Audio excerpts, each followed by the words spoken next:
Every day that passes, I learn a little more. There's always something I've never seen before. It's effortless attention, I'm tuned in all the time, and everything around me filters through my mind.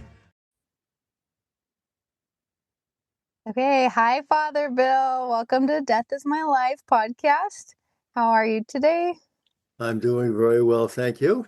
Good. Okay, well, can you please introduce us to yourself and I guess, what qualifies you as a speaker on this topic? What qualifies me? I'm a human being. Yeah. Okay, I'm a Roman Catholic priest. I've been a priest for 57 years, and I have been, deeply involved in justice issues connected with my ministry, with the broader aspects of Catholic social teaching and life issues, and a lot of experience over the years in Latin America, Cool. refugee projects down there, the displaced during the wars. Mm-hmm. But I am a diocesan priest, which is how I met Rick and, Ah, and he was an altar boy. his lovely family. He served my first mass in my new parish in Hempstead Oh, in June 26th of 1968. I remember the day because I remember it was the day after I arrived, which was June 25th. That's why I remember the date. okay. It was the following day. I had a morning mass, and who were the altar boys were, but Ricky Havern, as they called him then, and Tommy Lamoureux, the two of them. Cool. Do you keep in touch with all your former altar boys? I keep in touch with people, through a Facebook page with from the school. The school is long closed, Mm-hmm. but we had a great school and a lot of good and really very progressive Mm-hmm. women religious teaching there, and lay people. It was a good school, but unfortunately, with the economics and all the changes and everything, it closed up. God, it's got to be close about 30 years ago. Wow. Was that the Maria Regina? No, that was Our Lady of Loretto Okay. parish. And Rick went with many of the other kids. Mhm. All these kids are now septuagenarians. Yeah. But he went to Maria Regina High School, which is one of the diocesan high schools, which is in Uniondale, with the neighboring village to Hempstead, where he grew up. Okay. Okay. So you're okay. How did you know that you wanted to become a priest? Well, I had an example of good people, and then and priesthood always was, the rituals, the rituals connected with faith, you know, and the teachings of church, and different things that occupy my life. There I've always seen them connected with life, Mhm. and in service to life. It's not the other way around. Mhm. The example is privileged with the example of priests in my childhood who gave me that example. One that, my home parish. I grew up in Glen Cove, which is a city on Long Island, Mhm. on the other side of the country from where you are. And when I was just maybe about a sophomore in high school, he came into the parish. He had worked in Puerto Rico, and you know, the city of Glen Cove is a working class city. It's surrounded by the use of the Gold Coast, the old, Mhm. the Great Gatsby was rooted in that part of Long Island, and not far from where I grew up. And Okay. so the wealth of the old wealth on Long Island. Mm-hmm. And so the priests in the parish generally related to people who was literally on the other side of the tracks. It was Mm-hmm. part of the parish, but there were country clubs over there and horse stables, a lot of horse breeding and polo fields and all that stuff on Long Island.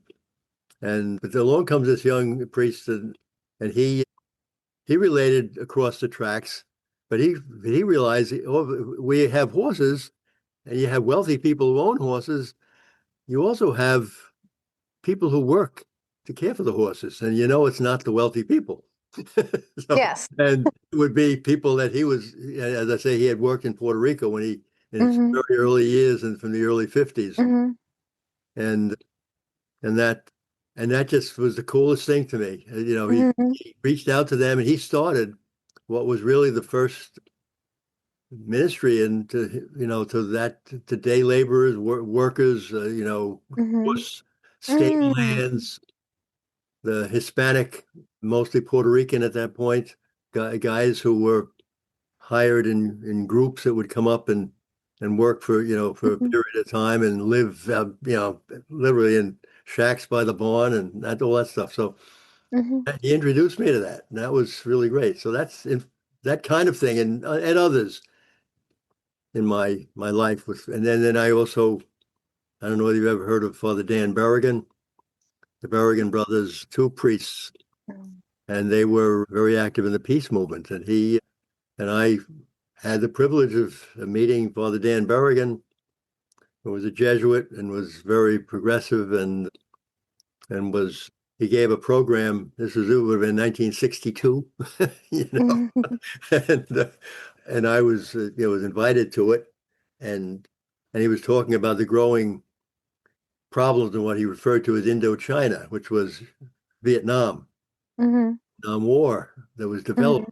It's still, Kennedy was president, but at that point, but the buildup was happening, which eventually became the Vietnam War. So, and that connected me with with all sorts of things, that side of my faith that's guided what I've done, and I've participated in many ways over the years.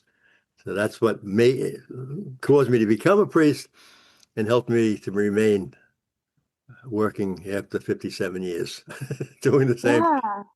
That's so great that you had such influential people. What was the first person's name you were talking about who set up the ministry for the people who were taking care of the horses?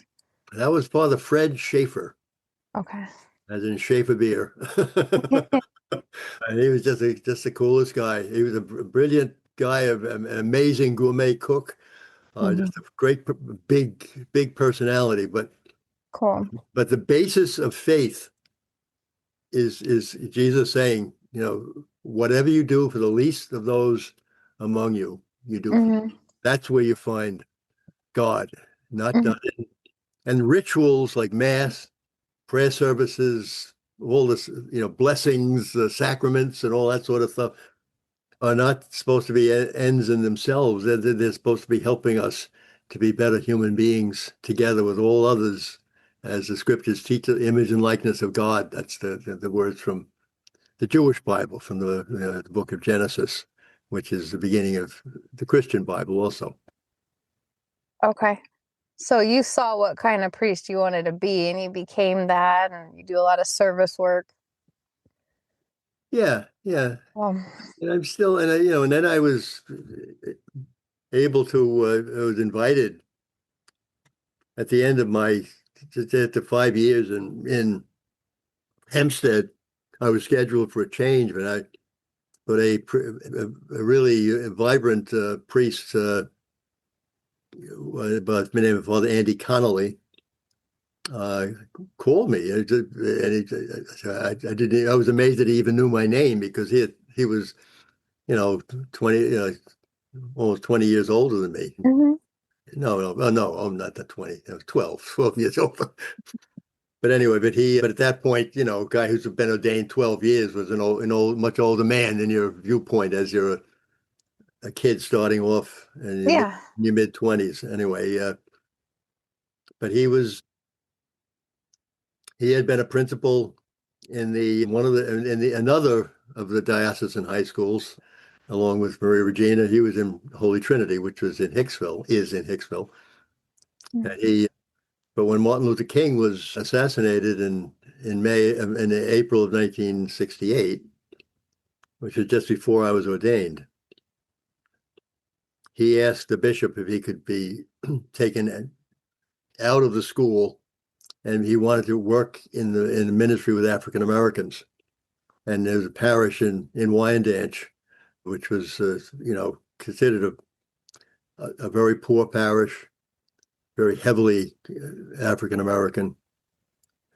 And so what I would, like to work there with him. And I said, it's like I couldn't describe the joy of being Wow. invited. And then I remember Yes. telling him, like after a couple of days there, I said, it's great to be in a place where I don't have to be constantly explaining myself, Mm-hmm. like why I want to do this, like why when I started the Spanish Mass in Hempstead, which is following the example of Father Fred Schaefer and also my experience down in the missions with the Maryknoll priests in the 1960s during my seminary years. So I started the first Spanish Mass in Hempstead, and the people were like, "Why are you starting a Spanish Mass?" Well, yeah, the people should learn English if they're going to live here, etc. Mm-hmm. And those old arguments, and I was have to explain why, but it was nice to be in a place, as I told Father Randy, that I don't have to be constantly explaining myself. That you do get it. That's where you stretch, you reach to the margins, to the out, like as Fred Schaefer had gone outside Mm-hmm. to bring people in Mm-hmm. a circle that otherwise would have had nothing to do with and all by name as Puerto Rican people. Most of them, almost all, would be Roman Catholic, at least Mm-hmm. in their tradition. So, Yeah. So, okay. So, how did you learn Spanish well enough to preach in Spanish? well, I worked on it. It's very hard. I still work on it. It's a lifelong struggle. I've been interestingly my dear Irish grandmother from the Bronx, who grew up in the South Bronx, the 1890s, the early 1900s, and it was a multicultural.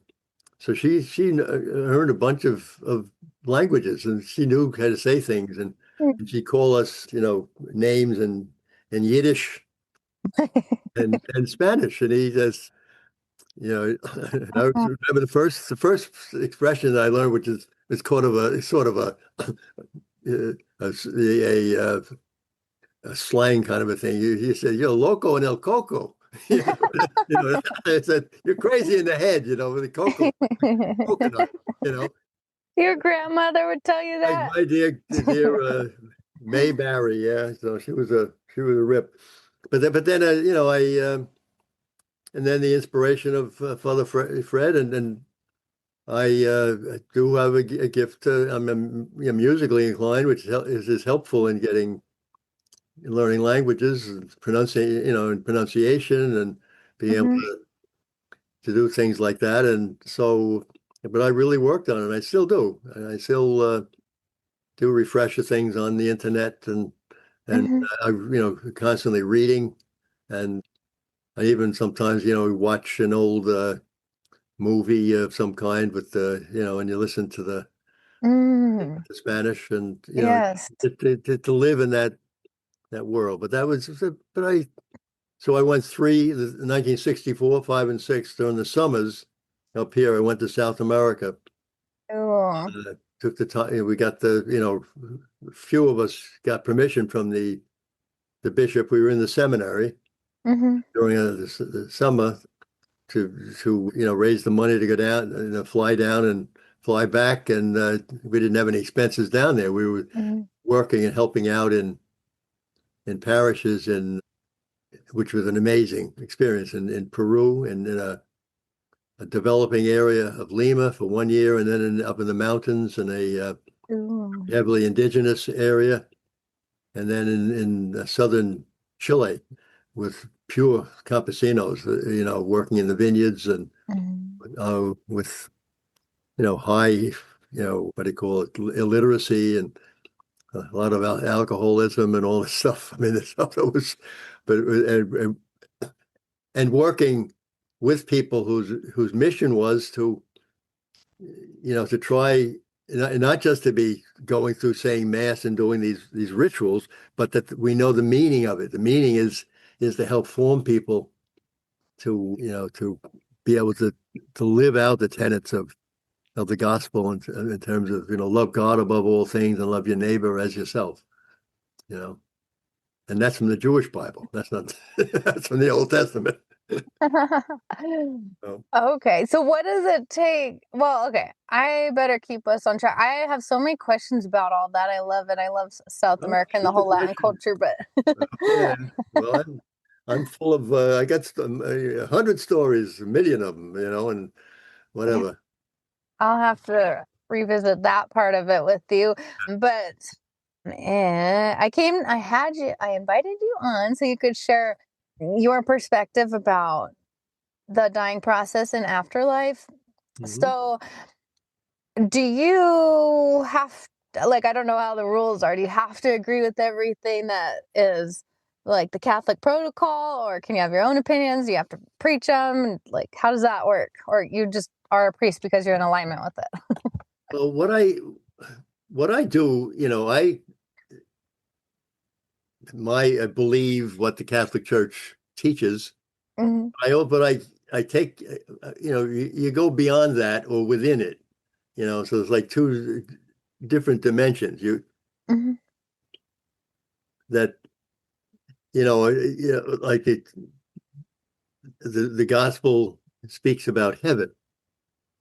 Yes, and I remember, years back in the 1960s with when the Russians beat us into having, orbiting the Earth and the Sputnik, long before your time, but and the joke was, there was supposedly the Russians were those, atheist communists, but they get up and they're flying around up in the sky, and we didn't see God, it's like there's no God up here, it's like so heaven, but heaven is not a place. Heaven is We are spirit. Fundamentally, we're spirit. God is spirit, and we are the image and likeness of God. And that's the teaching, the oldest teaching of the Judeo-Christian tradition, the image and likeness of God. But then again, I mean, I even remember questioning this as a kid. The image and likeness of an invisible God. There's no image of God. What is an image? So I mean, it's Hmm. all, these are words that are used, to help explain things that are impossible to understand.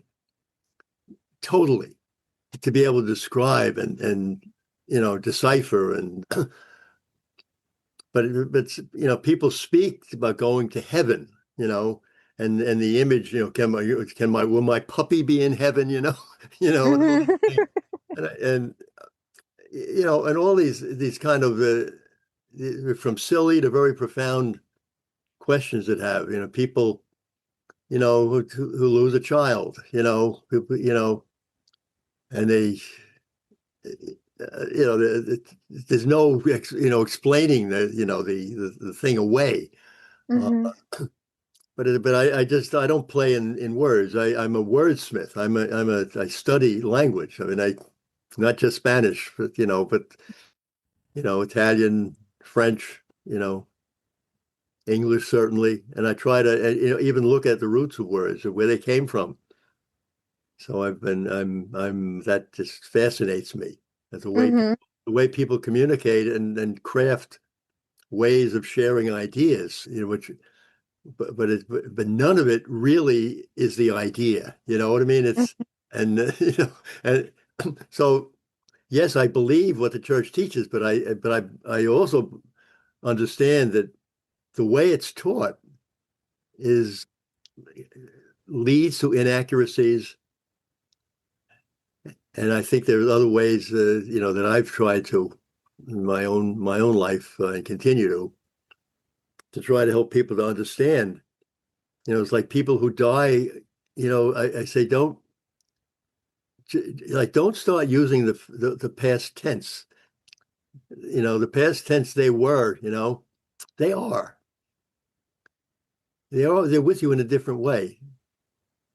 It's like this: God is present.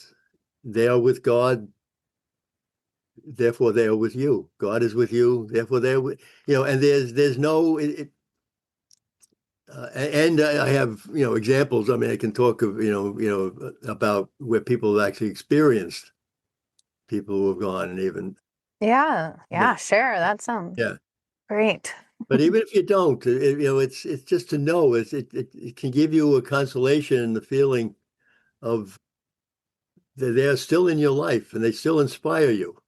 Your memories, and it also should drive us to be constantly going deeper into to understanding and the motivations and the spirit of people, and Hmm. appreciate. We need to appreciate one another now. Hmm. When we are with Hmm. us, we're together in this life. Hmm. Yeah. Have you had any like profound experiences with people who have passed on, but you're still in this reality? Well, I have a couple examples. I mean, one was a strange thing that happened out in the seminary once in Huntington. It's an old building. It was built in the 1920s, but I was there in the 60s. Hmm. But there was I had experience when I was, in the building. It's a very large building. It's a main building, and there's four wings going off the four corners of a rectangular, big main building, and wings going off. It's 3 stories high, and then there's a tower that goes up, Wow. so it's. And I would investigate. I used to in free time I go up, and I wound up going up once to the very top. If you could look, you could go on and see it on the internet. The Immaculate Conception Seminary in Huntington, Yes. a cupola on the top, and it's a huge building. And I was up there in that cupola. It's like most Cool. most people never got up there. You know, Yeah. I climbed up through the attic and the whatever, Oh, you did. up into this ladder to get up there, Goodness. and I could look out. I could see New York. I could see Manhattan. I could see Hmm. the whole everything. I could see Hmm. Connecticut, like you're looking down at Connecticut. I mean, it's amazing. Wow. It Cool. was huge. Yeah. All of Long Island. It was an amazing view. But anyway, there's also, there have been, stories of, the place was haunted. Hmm. Of course, haunted is, it's a way of saying something, but that there were people still there who, whatever, in some way, and had shown themselves. But there was one afternoon I was just walking from one wing to into another, and I looked down the hall, and I see at the end of each the hall of the wing that there's a stairwell. Okay, and this is maybe it's 100 feet. Something I don't know. I'm not good at judging distances. It's big. It's, as I say, it's a big building, and I saw a figure standing there wearing an old style cassock. Now that's what priests and seminarians would have worn in those days, Hmm. and also had a hat on, which was a kind of hat that they no longer wore. It's a hat. Mm. It was very strange, and I looked down the hall, and as soon as that person looked at me, he disappeared. He went back into the well, the stairwell, and that would take him up, and he could go up to the live in the attic. I mean, that's the idea. So I mean, I really believe I saw somebody there. Yeah. This Yeah. wasn't my imagination. Sure. I don't, make things like that up, but it was vivid experience. Uh, Wow. How did it make you feel? Were you like scared or no, comforted no, or just no, no. curious? Yeah. No, I felt a connection. You Cool. know, I think it's just some. I would only have loved to, to have a conversation with whoever. Yeah.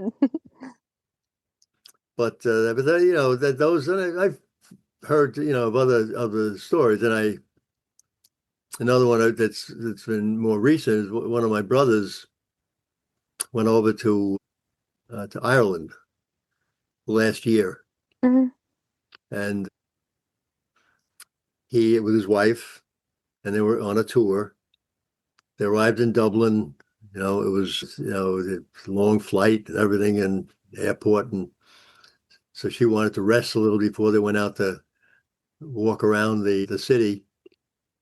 So my brother just he went for a walk around the neighborhood where the church, the hotel was, and he saw a church, and he's not the kind of a person who would normally just go in and visit a church. Mhm. And he's not, your brother's not? Well, he's no, I mean he's religious, he's Catholic, Mhm. and so, Mhm. but I mean he might go in, but he said he felt drawn into this church, Okay. and he and I already he told me what the name of the church was, and I've been studying ancestry, and I have I mean I think you may know where this is going, but I let him continue talking, and then he said that and that night he had a strange experience when he woke up, and there were two elderly women that he saw, and one looked like our grandmother, uh, Oh. and and there was another one with her, and so I said, okay, John, I said, are you sitting down? Okay, yes, you're sitting down, right? First of all, let me tell you, the church that you were in, it's a St. Mary's Church on Haddington Road in Dublin.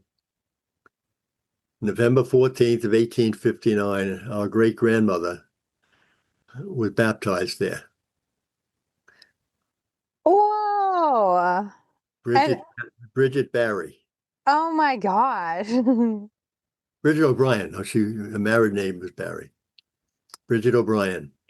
And she was Wow. born in November 4th. And I'm doing the ancestry. So I have documentation of all this stuff from the, Yeah. the actual books of that church. And I Wow. have a copy of the page, and I sent him a picture that I have of our great grandmother, and he said, "Yeah, that's the one." Oh my goodness. They didn't And say had you guys met her? no, no. She Wow. died in 1937, uh, Yeah. before any of us. And my brothers, my oldest brother was born in 39. I was born in 42, and John in 51. He's closer to Rick's age.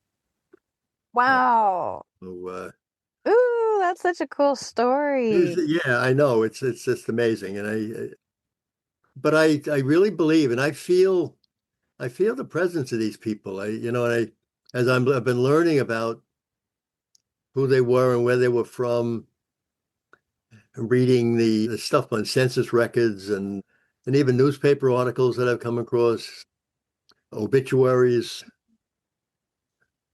news articles. I mean, coming across, I had never known that my great grandfather on my father's side, his father's father, was a tailor, had lived on the Lower East Side of Manhattan in the 1880s and 90s, and they lived there in the census of 1900.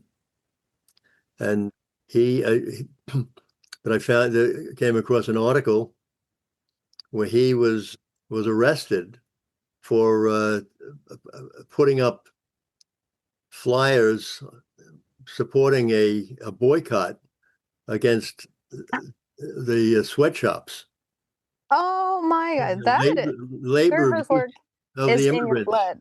of the immigrants. Wow. And I say, I mean, the feeling of pride that I felt, you know, Yes. That's so funny. so it's really, it just really, and I feel, I mean, all the stuff that I do, I mean, I just feel this connection, and and as I say, there's always been a social advocacy kind of spirit in my family too. So it's not, I mean, I get stories from my uncles and my grandparents, Oh, their work, with young people, and for women's suffrage, my God. voting rights, against the death penalty, all these sorts of stuff, the rights of immigrants, so all of them would be, are into we're not alone. You stand holding a placard, calling for justice for immigrants. Now you can feel yourself, holding the hand of your own ancestors, who went through so much, who came here with nothing. Hmm. Well, most of us were not us, but most of us came here because of immigration. Not Yeah, too yeah. many of us started here, so. Oh, yeah. There's so many stories behind. It used to be there was a program on TV. It was called the Naked City, and Hmm. it starts with a picture of Manhattan, and then it closes in on, and then it comes to one window of an apartment building. Hmm. So there are million stories in the Naked City, and this is one of them. So Hmm. it tells it's some kind of an adventure, and this is the early days of television. So in Hmm. the Naked City. Okay. Anyway, That's cool. So, what does the Catholic religion say about stories like that? Like, because if I have some people in mind who would say like, "Oh, well, that's witchcraft," and like label it anti-Christian or whatever. What is a Catholic religion? What does a um, Catholic priest say about that? well, I think they understand, but when I explain what we're talking about. Mm-hmm. Like, for instance, when I say, I celebrate the Mass in the church, and I'm at the altar table, and there's a crowd of people, and whatever the church is, and specifically during the consecration of the Eucharistic bread and the wine,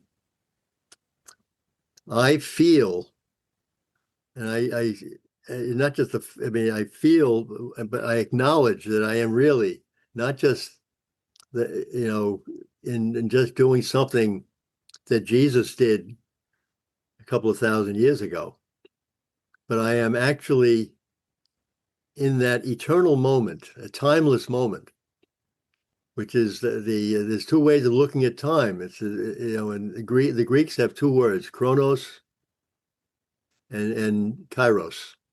And kairos is the time, is being, but chronos is chronology. It's the time. It's the linear time, which is what when we think of time, that's we think I'm behind time, or I'm ahead of time, or Mm-hmm. whatever. But the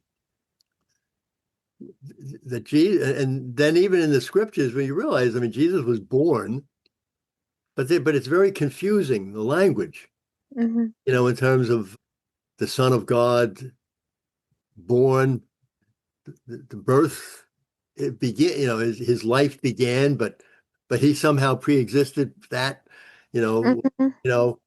Mm-hmm. Uh, but I think a way of understanding is that, when in the scriptures, when Moses when God was before Jesus, right? The Old Testament, God said to Moses, "I want you to go to Pharaoh in Egypt, and let my people go." The Exodus, the Jews were in in captivity in Egypt under the Pharaoh, forced labor and all that sort of thing. And so, it's in the book of, of Exodus that he wants, you know, tell Pharaoh, let my people go. But then he says, well, I'm going to go to Pharaoh. Him just who am I? I'm just a little me. I'm going to go to the king and tell him. But who should I say sent me? you know. Yeah. So he asks God is speaking to him, so in some religious experience, and so he says, well, just tell him, that I am sent you.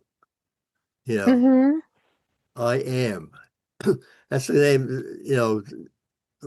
that's the only way of describing God. It's the only being that exists in itself. Everything else exists because of, you know. But it's anyway. So I'm kind of. It seems like I'm digressing, but I am addressing, the fundamental But question. hey, it's all important information. Yeah, because in the that is, we are always. I mean, even in this moment now, where this conversation has a beginning and an end. But what's communicated is eternal.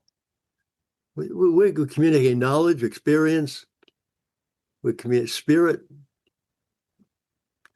we're connections with generations before that have produced us and generations to come, your children, for whatever the future. It's like as Mhm. I use examples of, everything is a process.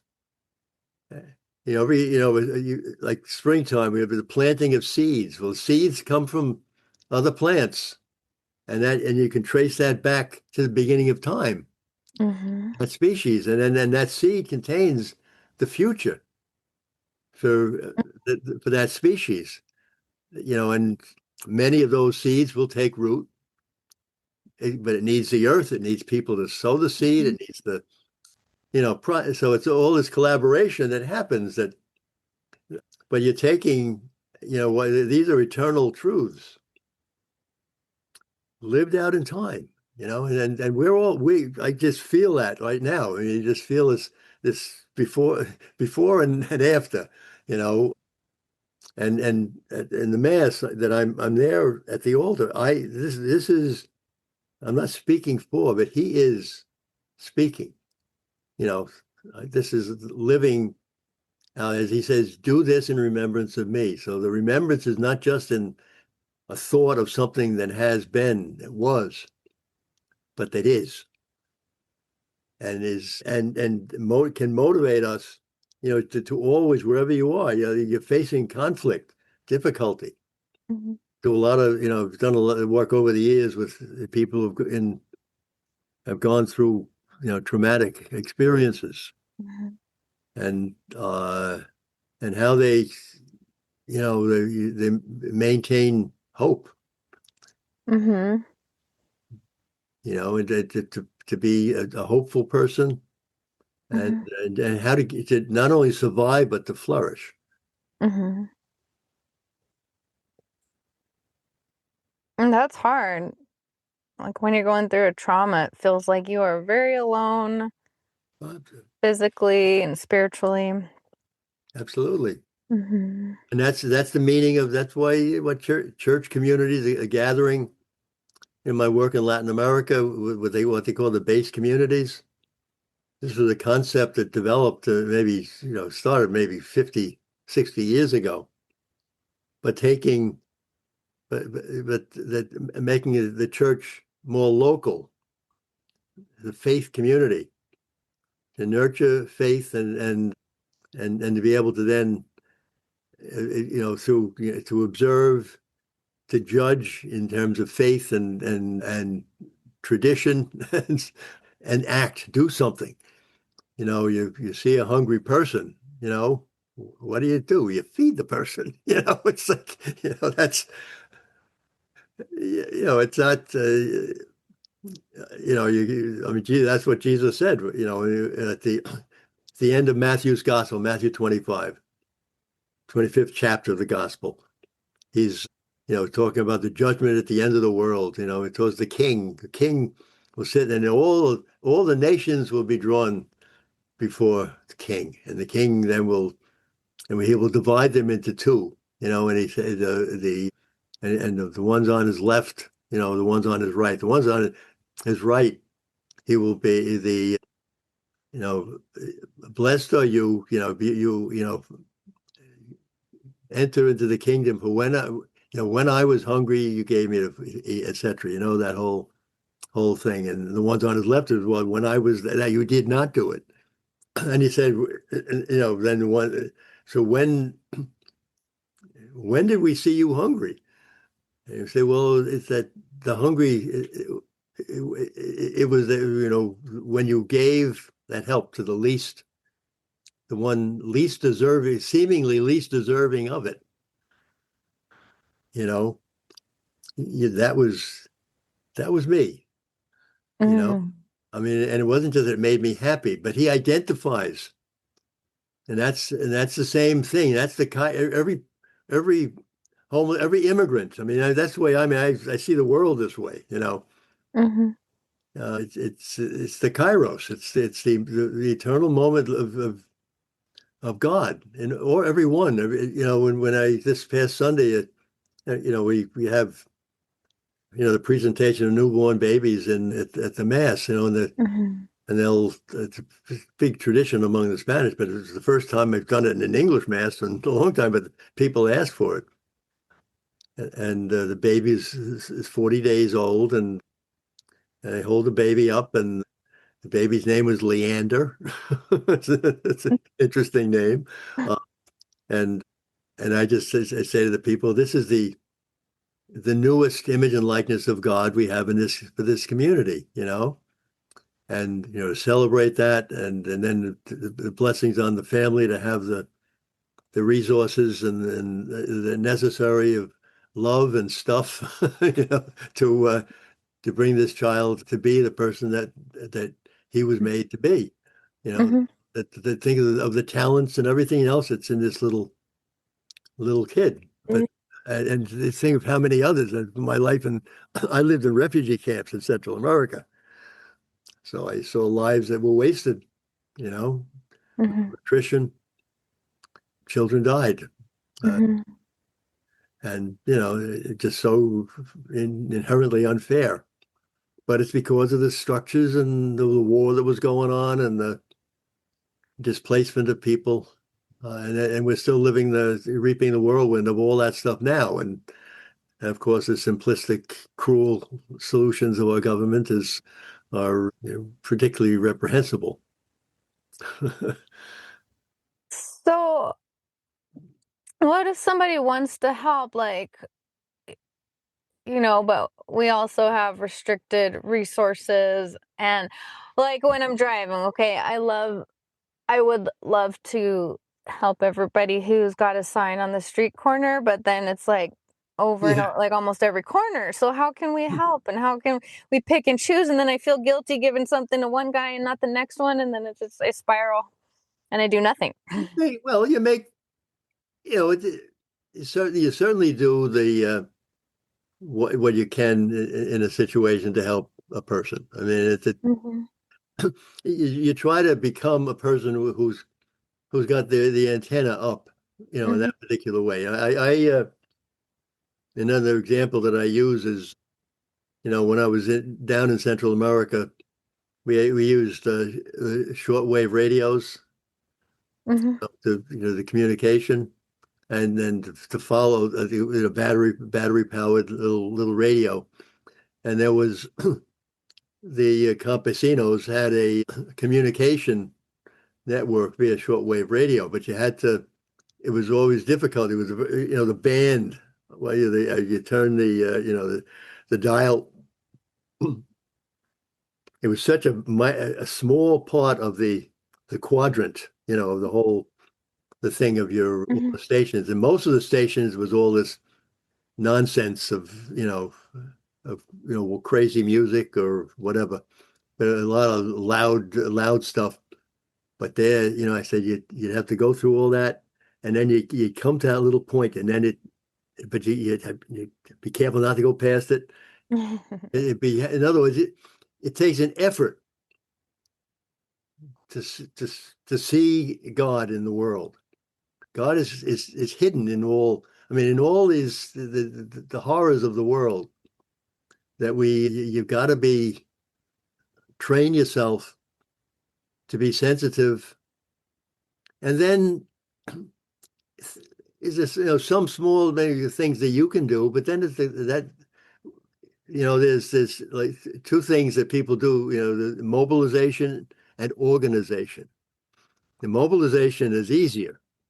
You just got a lot of people, a crowd, and millions of Hmm. people to march of something. But the organization is much more difficult because you go more deeply into the the causes of the problems, and how and the you do what they call a power analysis of how do you like homelessness.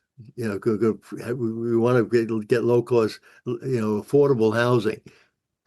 Well, you've got to, at many levels, you've got to work on it, but you've got to go to understand to a power analysis as who sets policy, and who, in order to affect any kind of change, whom do I have to communicate with, and how do you do that? So that's I think the like there's another way we put it. There's like there's people in a little town, and there's bodies floating down a river, and they take some of them are still alive, and they take them out, and they take care of the people, and maybe then build a hospital to take care of they do whatever. But then someone gets the idea, wait a minute, why don't we go up the river and find out where these bodies are coming from? you know Okay. Yeah, okay, good analogy. Yes. that's organizing. Okay. And that's you in order to deal with not only the results of injustice, but how to stop the injustice. Wow. Yeah. Okay. Oh, well, he's talked about, I hate to bring it back up, but like the children dying, and how do you, as a Catholic priest, what do you do for them? I know that I've heard that there's last rites as one of the like final passages that you offer, and can you get into heaven without them? What is the purpose of them? What do they look like? I have so many questions.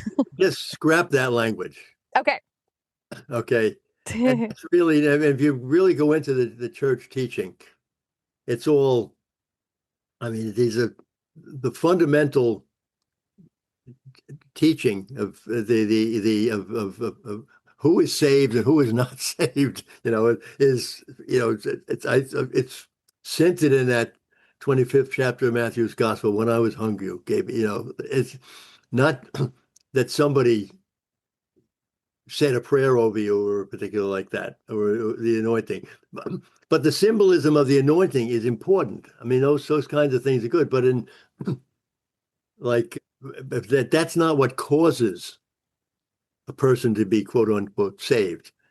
It's God does that, but the life that God gives you. Anyway, so yes, I experienced many deaths. I did also had experience. I had taken the life-saving course from the Red Cross, and Mhm. before I went down. And on one instance, I was actually able to get a kid to start breathing again. Wow. Unfortunately, the kid died eventually. Oh no. But she was so malnourished that Mm. I mean, it was just her body was it just wasn't able to. That's the way it's like it had to be. Unfortunate. The die was cast, as we say. Mhm. But you work to help the people as much as you can. You do. That's what Archbishop Romero. He was the one who started all. He had an amazing program for the the displaced people, and he was putting pressure on the government people, and to stop, and also calling the soldiers themselves to stop killing your own people. This is insane. It's not. Mhm. This is not God's will. So, he started this program, which was it was very much criticized by the elite within El Salvador. Mhm. This was in the 1980s, as I say. It was he died in the beginning of the 80s. So, Mhm. but I was there from between 82 and 88, I guess, were the times. The stretches, and there were one almost a year that I was there, and I took time off and lived in the with the people there and worked in the program for the displaced people. Why was it criticized? Did it seem like it was going against what the government was issuing? Why was it Why kind of? was it his program and his assistants being criticized by the government? Oh, the government didn't want them. These all these people were seen as part of the resistance. The connection with the FMLN, which was the guerrilla, Mhm. and both Romero and then his successor pushed for larger conversations within El Salvador, which would include not just the government and the FMLN with the guerrillas to end the hostilities and to have a quote unquote peace accord, Mhm. but that there were all the other segments of society that need to be part of this conversation. And in terms of, I mean, the teachers, the labor unions, the you know churches, all of the religious groups. But that was, and they were looking for the national dialogue. They call it Diálogo Nacional, which is what they were pushing. But that wasn't even supported by the Pope's representative in the country. So I mean, I never understood that. But Whoa. it seemed more connected to the elite. Mhm. Have you ever been in trouble with the Catholic Church? If some of the popes were opposed to what you guys were doing, it sounds like. Well, no, no. I mean, the popes were. I think they all had their own gifts. Pope John Paul had his gift, and and just really bring about the end of the quote unquote Cold War. From the experience of communism as Poland experienced it. Mhm. But I know it sounds kind of as the nuns used to say, bold and brassy, like on my part, to say that he didn't understand the kind of the movement of the left in Latin America. It was not communism from as he experienced it. It was a different style it was social, you know. I wouldn't even call it socialism because again, you take a word, you say a word, then immediately it brings up the connotations of history from itself, but it has its own definition, like the new mayor of New York City. I was he's referring to himself as a social democrat, as a democratic socialist. That it's like leading with your chin in terms of people who like socialism, like Mussolini or something from the past. That's not what it's about. No, no. But just that the tremendous resources that we've got in this world need to be more equitably, shared. And every child is, born has no more or no more less than right to the resources of this earth than any other.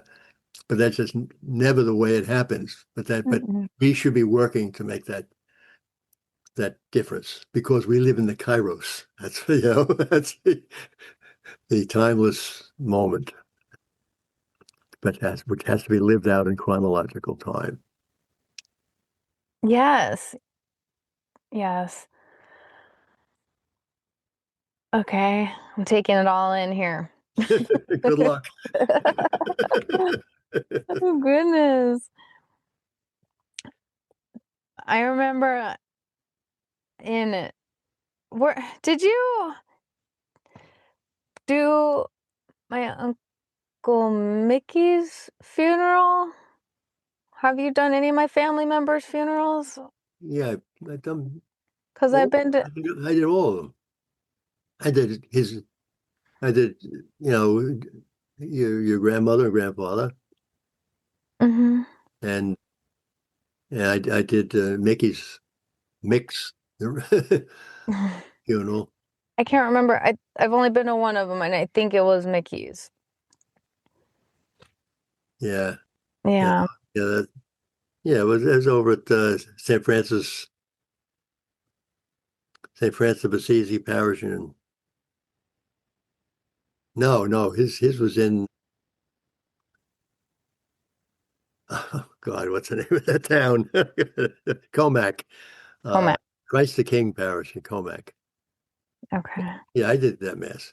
I was little. I don't remember too much except for I do remember I was there. Oh Yeah, yeah, it church. was sad. Mick was a great guy. He was such a serious kid. You know, your dad was a nutcase. Yes. And Mick was you know, the one who was, always whatever. I mean, I would say he wasn't stiff. He had a sense of humor, certainly, but he seemed to be the more serious of the two. Yeah. Yeah, my dad's funny. He still always misses Mickey Oh, tremendously. I know.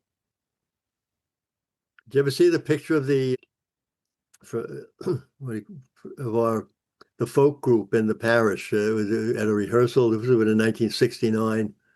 February of 69. It was from a newspaper article. No, do you have it? Sure, Can you send it to me? I will do that. Okay, that'd I'll be do that. cool. You'll see, you'll see your dad and Mick without beards, and the D'Angelo brothers, and Lorraine and Karen, Eh, and my brother John playing the 12-string guitar. really? Okay. Yeah, I had Nikki D'Angelo on my podcast a couple months ago. Nicky, well, Nicky was still in college at that time. He was at St. John's. Uh, Oh, I want that picture. Yeah. he's got the crazy. I mean, the history of all those kids, Hmm. amazing. And this guy Kenny, who was the leader, and that was, I say, I had been in the parish at that point less than a year. They did an article for the Long Island Catholic newspaper, Hmm. and took the picture. And we had a huge folk mass on Sundays. I mean, packed the church. I'm talking about 800 people. Hmm. You know, and I used, it wasn't just the kind of happy, religious songs, but I used the, Beatles songs, and Rolling Stones, or whoever else, the Simon Hmm. Uncle, Hmm. and talked about them, Hmm.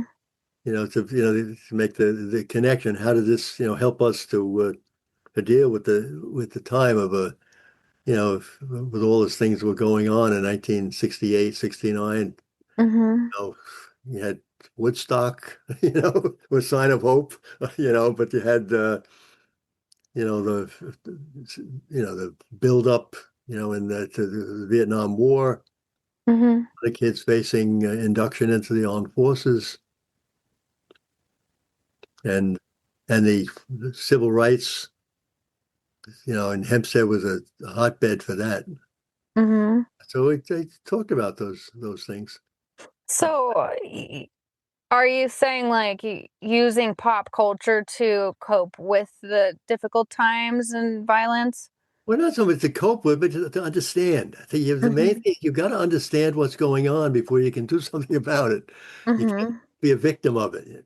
You're not Hmm. just, you ride on a wave, but there's an awful lot below that wave that's holding you up. You know what I mean? It's like looking at, I mean, the sea.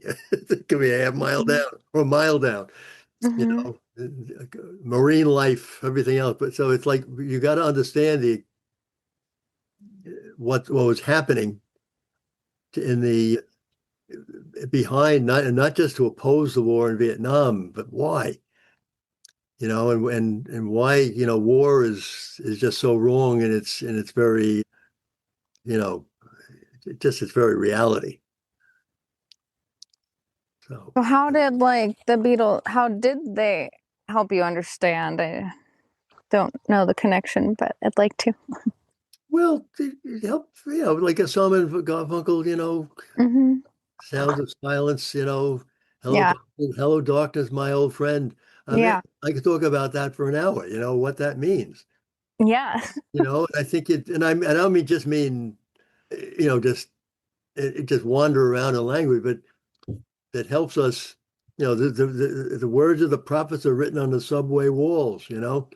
Some call it graffiti, some call it, sure, there's some are just a lark, somebody writing something, but there were stuff written on walls that were expressive of rage and all the stuff that it was art. It's urban art. And the words of the prophets are written on the subway walls, tenement halls. No, I love that song. I do too. It's funny you bring that up because I was going through a little period where I had something go bad and I was really struggling emotionally and I listened to that song over and over and over for probably 2 weeks straight and that's the only thing that I felt like comforted by. And I don't Yeah, know why. I didn't like live through that time period, but it was like so comforting to me. Just yeah. something in it felt. Well, I mean, Simon and Garfunkel, the gift of the blend of their voices was just an amazing thing. It's too bad that they were such different personalities, so they wind up, Mm. splitting up shortly after, within a year after recording. Mhm. The beautiful The Bridge Over Troubled Waters was like, Mhm. right after that they ironically they split up, you know, because they were they had just different personalities. Mhm. There's been stuff written, and they've written about it. They've had a couple of reunions, Mm. and they're still, friends, but they couldn't work together. Mhm. But Sure. the gift, they met in, I think it was in grade school. Really? Oh yeah, yeah. They and they Oh, and cool. they always sang together, and they Mhm. just a unique, Wow. vocal blend. It That's just young. So then add that with a little bit of electronics, and Mhm. wow, it was just dynamite. Mhm. And it's a mix that's, really. I mean, I don't know if it's ever been replicated. Mhm. Although there are others that, the Everly brothers, but they were brothers. I mean, actually, Mhm. you probably you've heard of them. The Everly, No. that was the 1950s. They were in the country and western stuff. I guess it was that's what they called it then, country and western. Mhm. Can't even think of what the songs were, but they had this beautiful, a really nice blend. But they were brothers, and generally siblings can, there were those kinds Mhm. of things that the voices will naturally blend. That makes sense, yeah. Have you heard my brother's music? Yes, he's very talented. He's so talented. He just does what my dad did. Like, I don't think either of them really had music lessons or can I know it's read or just write music. your dad. I mean, when I don't know whether you have the story when we met, but he had done the mass the day after I arrived, and I was told as the new priest, and here I had been waiting for a month after, almost a month after I was ordained, and I was finally, I knew where I was going to be working, and I show up, but then they tell me, you go on vacation now. So I just spent a few days, but anyway, so and I went with this another seminarian friend. We took a trip upstate with and stopped off in this town and to visit I think a couple of his aunts and lived in the town. And we arrived in the town and decided to stop for a cup of coffee and went into a diner and walk in and all I hear is Father Brizzotti. It was your dad. Stalking you? He had only met me at the mass, Oh. and this was like a couple of days later, and they were taking a trip up to the wine. There's a winery up in the upstate there, and I don't know what county it's in. It's the western side of the Hudson River, and they just were stopped. I think they had stopped there for the same whatever. Yeah. It just happenstance. Oh. And that's when I met the whole family. Everybody except Dave. He wasn't born yet. He was born a year later. So and I said that So cool. was funny. Yeah. And then Like, when I was over to their house on Milburn uh, with the banjo, and your dad, asked to play my banjo, and I handed the banjo. Within 5 minutes, he was playing songs on it. yeah, he passed that down to my brother for sure. It just, I mean, chords, Yeah. melodies, harmonies. Yeah. He found it all, and I like say, how the hell are you doing that? Because I didn't say it that way, but That's so funny. Like one time, so I knew my brother was playing guitar and stringed instruments, but I know the piano string, but I took him to my in-laws once and I was like, what is that heavenly music? And like my brother's there, like just picked up the piano for the first time. And I'm like, I don't know how you yeah, can do that. it just how you, I don't know where it comes from, and now the music is your great grandfather, right? So James Green, that's Nanny Green, right? You know her, Mhm. right? Remember Yes, I know Nanny. her New. husband, her husband James. You never met him because he died a long time ago. But he played the Irish accordion, Cool. and so he was out to the house many times, and I didn't play Irish music at the time, but he'd Yeah. play. He knew all the tunes, Yeah. and so he was from. I think he was from somehow I'm connecting with County Down. Mhm. Josephine, his wife was from County Armagh, and they're Mhm. from the north of Ireland. Mhm. So they're from the where the troubles were. They're Catholic, of course, very Mhm. heavily Roman Catholic. Mhm. Of course, all the troubles because the Catholics were the minority. Mhm. So all those troubles Mhm. that they had in that particular area. But that's the music. It goes way back. Mhm.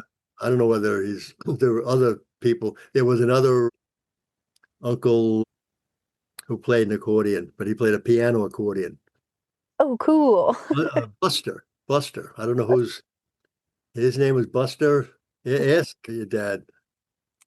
I will. I'm not sure which side of the family he was from, but they'd Okay. have these gatherings at the house and all these people. I mean, I knew Johnny and Ellen, but they were Mhm. from your grandfather's, so I'm Richie's family. Mhm. They were from the Havern side. and and that's like some Irish and Hungarian on that side. Like, Oops, I muted myself. Sorry. okay. Anyway, That's wonderful. Uh, well, let me let you go. It's past 12, and I love every little tidbit of information you've given me today.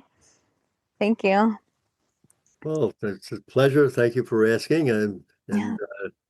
greetings to everybody, and happy to to be able to participate.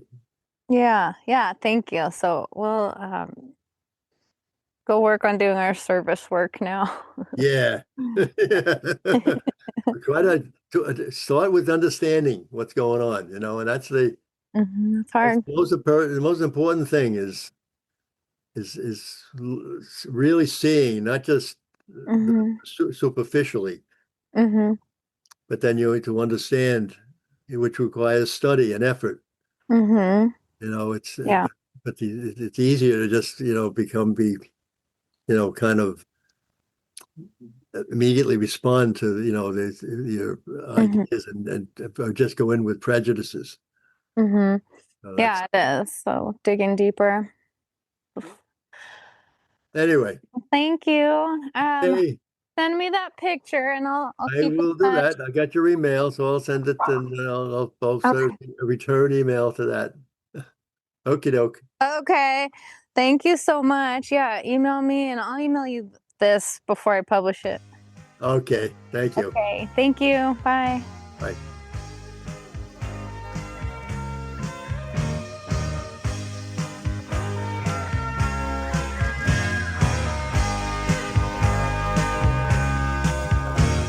Every day that passes, I learn a little more. There's always something I've never seen before. It's effortless attention, I'm tuned in all the time, and everything around me filters through my mind. Somewhere in my memory, I got impressions of every moment since I came to be. I was born to fill up the space I occupy and bring the story back with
This episode is brought to you by Havern Cabinetry and Design, a family business built on more than 50 years of master craftsmanship.